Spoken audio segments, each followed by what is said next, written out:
చాకలి ఐలమ్మ గారు 40వ వర్ధంతి సందర్భంగా సూర్యాపేట పట్టణంలో మహాత్మా జ్యోతిరావు పూలే విగ్రహం దగ్గర బీసీజేఏసీ ఆధ్వర్యంలో ఘనంగా నిర్వహించడం జరుగుతూ ఉన్నది. ఈ సందర్భంగా చాకలి ఐలమ్మ గారు గడీలలో ధరలను ఉరికించినటువంటి చరిత్ర కలిగినటువంటి మహానీయురాలు, తెలంగాణ సాయుధ పోరాటంలో వీరనారిగా వీరమరణం పొందినటువంటి గొప్ప యోధురాలు అనేసి ఈ సందర్భంగా తెలియజేస్తున్నాం. అంతేకాకుండా ఆనాడు నిజాం పాలకులకు మరియు ఇస్లూరు ద్వారా రామచంద్రారెడ్డి గారికి వ్యతిరేకంగా పోరాడి మా భూమి మాకే, మా భూమిలో పంట మా కష్టం మాకే అని నినదించినటువంటి గొప్ప నాయకురాలని ఈ సందర్భంగా తెలియజేస్తున్నాం. అంతేకాకుండా ఆమె ఒక నిరుపేద కుటుంబంలో పుట్టి కష్టాలను ఎదుర్కొంటూ ఒడిదొడుకులను ఎదుర్కొంటూ ఆనాడు ఉన్నటువంటి అరాచక పాలనకు ఎదిరించి కొట్లాడినటువంటి వీర యోధురాలని ఈ సందర్భంగా తెలియజేస్తా ఉన్నాం. ఈ తెలంగాణ రాష్ట్రంలో పుట్టినటువంటి చాకలి ఐలమ్మ గారు ఆమె శరీరం మట్టిలో కలిసిందే తప్ప ఆమె ఆత్మ ఈ తెలంగాణ సమాజంలో సజీవంగానే ఉందని చెప్పేసి ఈ సందర్భంగా తెలియజేస్తా ఉన్నాం.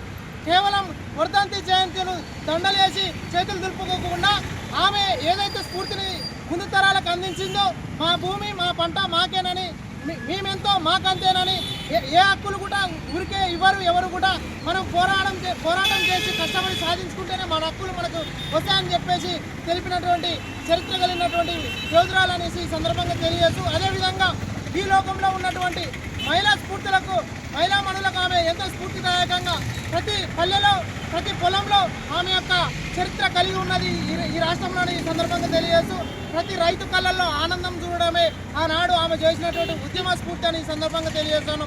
అంతేకాకుండా మహిళలు ఇంటికే పరిమితం కాకుండా ఉద్యమంలో కూడా చురుకైన పాత్ర పోషించాలని ఆమె ప్రతి గ్రామాన ఒక ఆమె ఒక జ్యోతిగా వెలిగినటువంటి సందర్భం మన కళ్ళ ముందటే కనిపిస్తూ ఉంది. ఇక ముందు కూడా వారి యొక్క వర్ధంతి జయంతిలో ప్రభుత్వం నిర్వహించాలని ఈ సందర్భంగా డిమాండ్ చేస్తూ వారి యొక్క ఆశయాలను ముందు తరాలకు తీసుకెళ్తూ వారి యొక్క ఆశయాలకు అనుగుణంగా ఈ బీసీజేఏసీ ఎప్పుడు నిరంతరం పోరాటం చేస్తాను ఈ సందర్భంగా తెలియజేస్తాను. జై తెలంగాణ. చాకలి ఐలమ్మ గారికి, చాకలి ఐలమ్మ గారికి, చాకలి ఐలమ్మ గారికి, జై తెలంగాణ.